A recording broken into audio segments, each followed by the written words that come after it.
आंधी और तूफान आएंगे, लेकिन चिराग फिर भी जलते जाएंगे।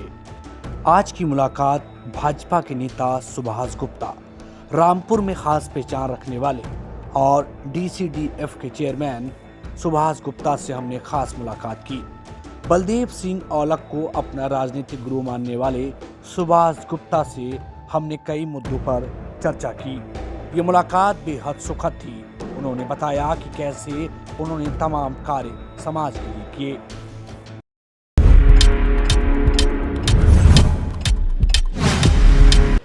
एक आम घर का बेटा जब राजनीति में उतरता है तो लोग उससे अपनी उम्मीदें पाल लेते हैं। मेरा नाम देव है। सियासी ये सफ़र मेरा चल रहा है जहां मैं आपको डिस्ट्रिक्ट रामपुर के बड़े बड़े नेताओं से मिलवाता हूं।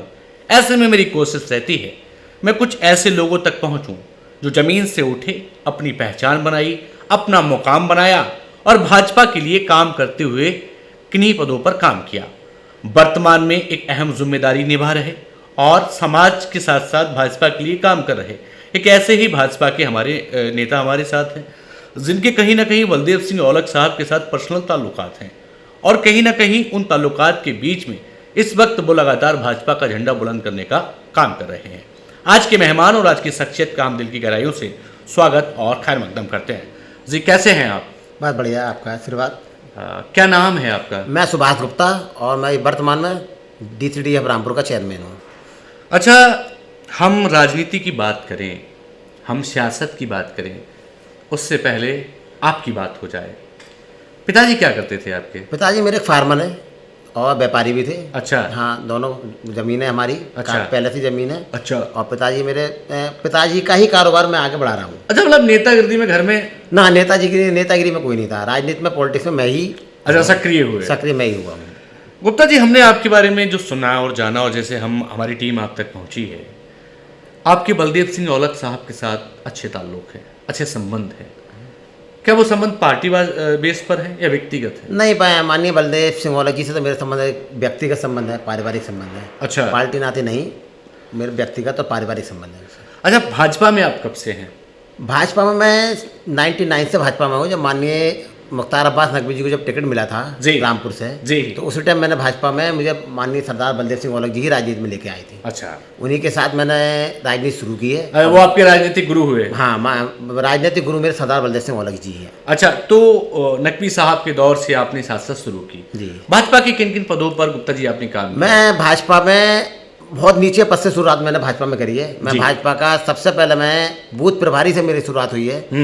मैं भाजपा का बूथ प्रभारी अपने बूथ का रहा हूँ। और जब मैं चुनाव लड़ा था, चुनाव हो रहे थे भाजपा के उस टाइम, तो माननीय औलख जी को उस टाइम एक समर्थित पार्टी थी शक्ति दल। अच्छा। उससे टिकट हुआ था। अच्छा। तो भाजपा के जितने बड़े बड़े नेता जो ज्यादातर थे वो चुनाव लड़ाने के इच्छुक नहीं थे। अच्छा। हाँ, लेकिन मैंने उन्हें चुनाव लड़ाया और पूरी विधानसभा विधानसभा करके आती थी, मिला बिलासपुर विधानसभा करके आती थी। तो मेरे बूथ पर भाजपा को सबसे ज्यादा वोट मिले थे। अच्छा। हाँ, मतलब पूरे सबसे ज्यादा पूरे मिला बिलासपुर नाम से विधानसभा थी। अच्छा। तो उस टाइम शक्ति दल के समर्थन से भाजपा चुनाव लड़ी थी, बलदेव सिंह औलख जी चुनाव लड़े थे। हाँ। तो सबसे ज्यादा वोट मेरे बूथ पे मिले थे। यहाँ पर भाजपा के लिए काम करना भी कठिन था जिस दौर में आपने काम जी किया। हाँ, भाजपा के लोग, भाजपा के नाम से तो लोग डरते थे उस टाइम, कोई रहना नहीं चाहता था। अच्छा। और मैं सबसे पहले, मुझे पार्टी ने बहुत जिम्मेदारी बूथ अध्यक्ष दी थी। फिर बूथ अध्यक्ष बना, फिर मुझे पार्टी ने ब्लॉक मंत्री बनाया। अच्छा। फिर पार्टी ने मुझे ब्लॉक उपाध्यक्ष बनाया। अच्छा। पार्टी का युवा मोर्चा का जिला संयोजक बनाया रामपुर का। जी। पार्टी का युवा मोर्चा का जिला महामंत्री बनाया। जी। फिर मैं पार्टी का जिला मंत्री रहा हूँ। और फिर पिछली बार मुझे जिला सहकारी बैंक का डायरेक्टर पार्टी ने बनाया। और आज मैं पार्टी की ही देन, भारतीय जनता पार्टी की ही देन से, बहुत छोटा सा कार्यकर्ता, बहुत छोटे घर के कार्यकर्ता, पार्टी ने मुझे विश्वास करा, डीसीडीएफ रामपुर का चेयरमैन बनाया। आपके चेयरमैन बनने के बाद कुछ तब्दीली आई? नहीं, वहाँ पार्टी में देखो, मेरा तो मेन मकसद ये है, मेरा राजनीति में आने का मेन मकसद कोई मुझे पैसा कमाना नहीं था। नहीं, लोग पैसा कमाते हैं। नहीं, मेरा तो मेन मकसद, मुझे बस खाली मुझे एक जुनून ये था कि लोग मुझे पहचाने। अच्छा। राजनीति में मुझे ऐसा पहचाने कि ईमानदार नेता के तौर पर पहचाने कि हाँ, ये बंदा है कि। और आज मेरी आप छवि देखेंगे क्षेत्र में तो आपको मुझे इच्छा है कि हाँ, वाकई में सुभाष गुप्ता एक ईमानदार नेता है। आपने अपने चेयरमैन पद का जिक्र किया, आपके आने के बाद आपने तमाम चीज़ों को काम किए, कब्जा मुक्त ज़मीनें कराई। हाँ, मैं थोड़ा जिक्र करिए उसके बारे में। डीसीडीएफ एक रामपुर की बहुत बड़ी संस्था है और इसकी 22 एकड़ जमीन के समथिंग लगभग माला रोड पे है जी। और बहुत सी जमीन सिविल लाइन पे भी एक मार्केट बना हुआ है जी। जब मैं चेयरमैन निर्वाचित हुआ जी। तो सब जमीनों पे अवैध कब्जे थे। अच्छा।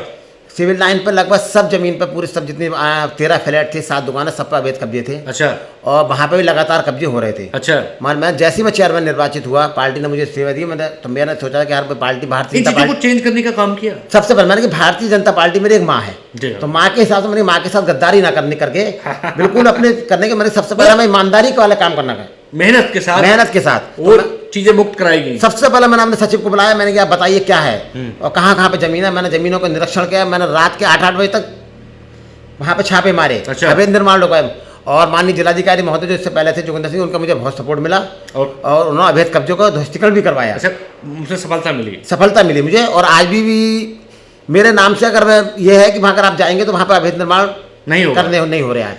चलिए गुप्ता जी, आपने अपनी कार्यशैली के बारे में बता दिया।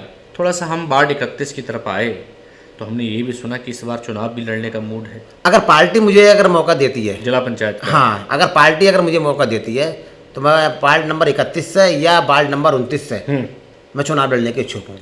अच्छा, रहूंगा पार्टी की जगह। पार्टी लड़ाएगी तब? पार्टी लड़ाएगी, मैं पार्टी के साथ गद्दारी नहीं करूंगा। अच्छा। और ना पार्टी के हटके जाऊंगा। अच्छा, भाजपा अगर मौका देगी तब? भाजपा, हाँ, मैं देखो मेरे तन मन में पूरी भाजपा है। अच्छा, जिला पंचायत बनने के बाद एक बड़ा लंबा ट्रेंड चला रहे हैं गुप्ता जी की बिकते जरूर है जी, मोटा पैसा आता है जेब में और उसके बाद कहते हैं अरे जनता को छोड़ो यार, प्लॉट रामपुर में लेते हैं, कोठी बनाते हैं, वहीं रहने लगते हैं और जनता पूरे 5 साल तक अपने जिला पंचायत को ढूंढती रह जाती है। जी। आपने जब पैसे की बात करी तो पैसा तो आज की तारीख में DCDF में ही बहुत है। अच्छा।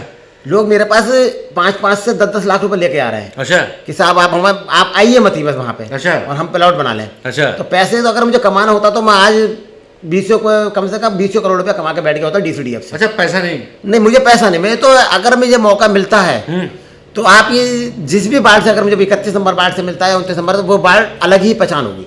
काम होगा, काम तो ऐसा होगा कि लोग देखेंगे हाँ कि ये काम है। प्रशासन भी उधर ही भागेगा। अच्छा। कि अगर कोई कि भाई कहाँ पर दिखवा, चलो वार्ड नंबर 21 दिखवा, वहाँ पर सबसे ज्यादा। अच्छा गुप्ता जी, जीतने के बाद नखरे बढ़ जाते हैं, गाड़ी लंबी हो जाती है और नेताजी जनता को पहचानने से इनकार कर देते हैं।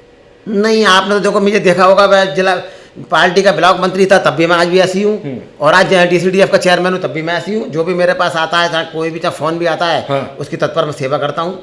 बदलाव नहीं है? नहीं, मेरे अंदर कहीं बदलाव नहीं। अच्छा, मैंने एक चीज़ देखी है कि जिला पंचायत बन गए, पैसा रख लिया और उसके बाद जनता को गुमराह करते रहते हैं कि अरे यार काम ही नहीं आता। किस तरीके से देखते हैं इस ट्रेंड को? नहीं, ये है, हुआ है, आज तक लोगों ने करा है। जब अच्छा ऐसा नहीं होता तो फिर आपको क्यों ऐसा करती, कि ऐसा आप क्यों कहती? जनता कहती है, मैं कहता हूँ जनता को पता है ना, मगर जनता थोड़ी जनता में भी है ना, जनता सही आदमी को लाना नहीं चाहती आगे। अच्छा, अगर आप यहाँ जिला पंचायत बनते हैं, इन दोनों वार्डों में अगर मौका मिलता है जी, बदलाव तय है? बदलाव जनता याद करेगी। अच्छा, जनता साथ है आपकी? जनता नहीं, जनता तो मुझे कहती है। अच्छा, बस पार्टी मुझे टिकट देगी 100% में चुनाव जीतूंगा। जनता साथ है? जनता तो आप क्षेत्र में घूमना, मेरे नाम से पूछना। ऐसा तो नहीं हवाई चल रहा हो? मेरा तो नाम ही ईमानदारी माता है। आप किसी भी चले, मुझे आप किसी थाने में बैठे हुए नहीं दे सकते, मुझे किसी आप SDM की कुर्सी सामने नहीं बैठे हुए दे सकती। अगर जाता हूँ तो सारी ईमानदारी के काम के लिए। मतलब नहीं, मेरे पैसे मतलब गोलमाल वाला कुछ नहीं, मेरे पीरियड में कुछ नहीं मिलेगा। आप हमारे साथ बैठे हैं, भाजपा के कार्यकर्ता हैं, फूल फुलाने का आप काम करेंगे, बलदेव सिंह औलख जी के करीबी हैं। जी। जाते जाते अपने वार्ड के लोगों से, अपने कार्यकर्ताओं से कुछ कहना चाहते हो? नहीं, बस मेरा तो यही है, आने वाला टाइम भी भारतीय जनता पार्टी का ही है। टिकट मुझे मिले या किसी और को मिले, जनता से तो मेरा यही रहना है कि भाई भारतीय जनता पार्टी के प्रत्याशियों को वोट दें और अधिक से अधिक वोटों को भारतीय जनता पार्टी के प्रत्याशियों को जिताएं। और मेरा तो बस, अगर मुझे टिकट मिलता है, पार्टी मुझे सेवा देती है, सेवा करने का मौका देती है, तो ये मेरा विश्वास है कि पार्टी को निराश नहीं करूंगा, जहाँ और अपने क्षेत्र की जनता को निराश नहीं करूंगा। इतना विकास होगा जितना पिछले 40 सालों में विकास नहीं हुआ होगा। अच्छा। इतना मैं अपने 5 साल के पीरियड में विकास करा दूंगा। कोठी रामपुर में नहीं होगी? नहीं, मेरा तो कोठी जो है, कोठी ही नहीं होगी मेरी तो। मेरा तो जैसा मकान ये है ऐसे आप हमेशा रहेगा मेरा, मुझे कोई जरूरत भी नहीं है कोठी की। अच्छा। मेरे लिए तो जैसा मकान ये है, मैं हमेशा किसी टाइम भी आप आ जाइए, हर टाइम मैं आपको ही मिलूंगा, अपने शोरूम पे मिलूंगा या फिर DCDF के कार्यालय रामपुर मिलूंगा। हमारे साथ जुड़ने के लिए गुप्ता जी आपका बहुत शुक्रिया। ये हमारे साथ सुभाष गुप्ता जी थे, जो वार्ड संख्या 31 या फिर 29 में जिला पंचायत की ज़मीन तलाशने का काम कर रहे हैं, वर्तमान में चेयरमैन हैं। उनके विचारों से आप अवगत हुए। जनता अगर मौका देती है और पार्टी उन पर भरोसा दिखाती है तो बाकी बदलाव की बात करते हैं। ये जनता और पार्टी दोनों तय करेंगी कि इस बार गुप्ता जी को मौका मिलता है या फिर नहीं। फिर पहुंचेंगे एक नई शख्सियत, एक नए कार्यकर्ता, एक नए संगठन के उस नौजवान के पास जिसने जीरो से अपना सफर शुरू किया। तब तक के लिए आप हमारे साथ बने रहेगा। आज के लिए सिर्फ इतना ही। फिर पहुंचेंगे एक नए शख्सियत के पास और एक नए जाबाज के पास। तब तक के लिए नमस्कार। नमस्कार।